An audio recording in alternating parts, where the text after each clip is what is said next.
বেতন বৃদ্ধি করতে হবে, আমাদের গ্র্যাচুইটি পেনশনের ব্যবস্থা করতে হবে। মা শিশুদের যে বরাদ্দ কমিয়ে দেওয়া হলো কেন্দ্র সরকার, কেন কমিয়ে দেওয়া হলো সেই দাবি আছে আমাদের। আমাদের কাজের কোনো সুরক্ষা নেই সেই দাবি আছে, পরিকাঠামো আমাদের নেই সেই দাবি আছে। আজ আমরা রাজপথে। অনারিয়াম অবিলম্বে আমাদের বৃদ্ধি করতে হবে। যে জ্বালানিতে আমরা কেন্দ্রগুলো পরিচালনা করি সেই এই মুহূর্তে দাঁড়িয়ে বর্তমান পরিস্থিতির ওপর দাঁড়িয়ে আমরা চালাতে পারছি না। দিকে দিকে সমস্ত জিনিসের দাম আগুন ছোঁয়া, সেখানে আমাদের কোনো রকম বরাদ্দ বাড়ানো হচ্ছে, এমনকি বেতন পর্যন্ত আমাদের বাড়ানো হচ্ছে না। ৩,৫৫০ টাকায় দিয়ে রাজ্য সরকার অঙ্গনওয়াড়ি কর্মীদের পরিচালনা করে, তাহলে আমরা এই ৩,৫৫০ টাকা দিয়ে আমরা সংসার চালাবো, অঙ্গনওয়াড়ি কেন্দ্র চালাবো, কিভাবে আমরা চালাবো? সরকারকে আমরা প্রশ্ন করছি, সরকার আমাদের বুঝিয়ে দিক। সাধারণ মানুষকে আমরা প্রশ্ন করছি, সাধারণ মানুষ আমাদের সঙ্গে থাকুক। আমরা প্রতিশ্রুতি চাইছি, আমাদের বেতন বৃদ্ধির প্রতিশ্রুতি চাইছি, আমরা স্থায়ীকরণের প্রতিশ্রুতি চাইছি। আমাদের ফোনের আমাদের দাবি রয়েছে, দীর্ঘদিন ধরে যেই ফোনের টাকা রাজ্যে চলে এসেছে সেই ফোনের টাকা আমরা এখনো পর্যন্ত জানতে পারলাম না কোন খাতে সেটা খরচ হয়েছে, অথচ আমরা ফোন পাচ্ছি না। নিজেদের পয়সা খরচ করে ফোনের কাজ করছে, হুমকি দেওয়া হচ্ছে অফিসগুলো থেকে। সুপারভাইজার সিডিপিও হুমকি দিয়ে কাজ করাচ্ছে, রীতিমতো বলছে ফোনে কাজ করতেই হবে, অথচ ফোনের রিচার্জ, ফোনের ইনসেন্টিভ কিছুই মেয়েরা পাচ্ছে না।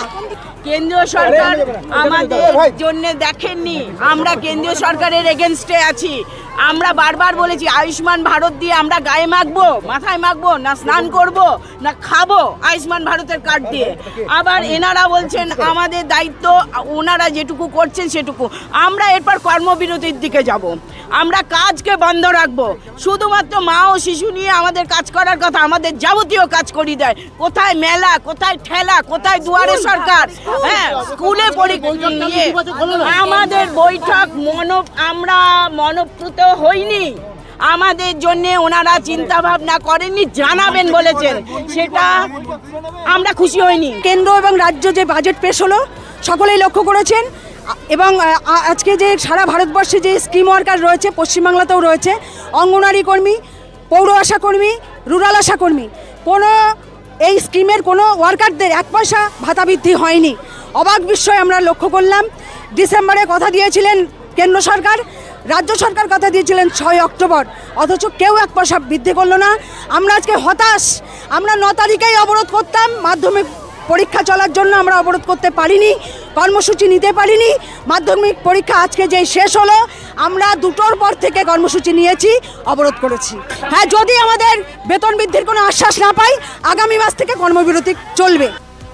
জয়েন্ট করেছিলাম, শুধু মা বাচ্চা কাজ নিয়ে আমাদের বলে জয়েন্ট করা হয়েছে, কিন্তু এখন পর্যন্ত যা আমাদের কাজ চাপিয়ে দিচ্ছে, একদম বৃদ্ধ থেকে কিশোরী থেকে মা বাচ্চা A to Z 24 ঘন্টা আমাদের ডিউটি, তার পারিশ্রমিক কিন্তু আমরা পাই না।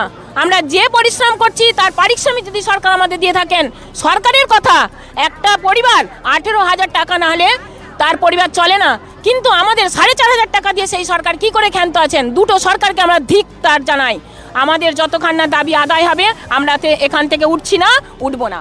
আমরা বারবার ডেপুটেশন দেওয়া সত্ত্বে বিভিন্ন জায়গাতে আমাদের দাবি মানছে না। আমরা প্রথমত আমরা সরকারি স্বীকৃতি চাইছি, স্বাস্থ্যকর্মী, আরবান আশা, রুরাল আশা এবং পৌর স্বাস্থ্যকর্মী, অঙ্গনওয়াড়ি ওয়ার্কার, এই 4টা প্রতিনিধি দল আমরা এসেছি। আমরা চাইছি যে, এবং সব থেকে কি আমরা আজকে কেন্দ্র ও রাজ্য বাজেটের ধিক্কার জানাচ্ছি। কেন্দ্র রাজ্য বাজেটে আমাদের 1 পয়সাও বাড়েনি, দীর্ঘ জায়গায় প্রতিশ্রুতি দেওয়ার ফলেও সেই প্রতিশ্রুতি রাখে নেয়। যোগ্য পয়সা দিলে আমাদের কোনো দাবি থাকবে না।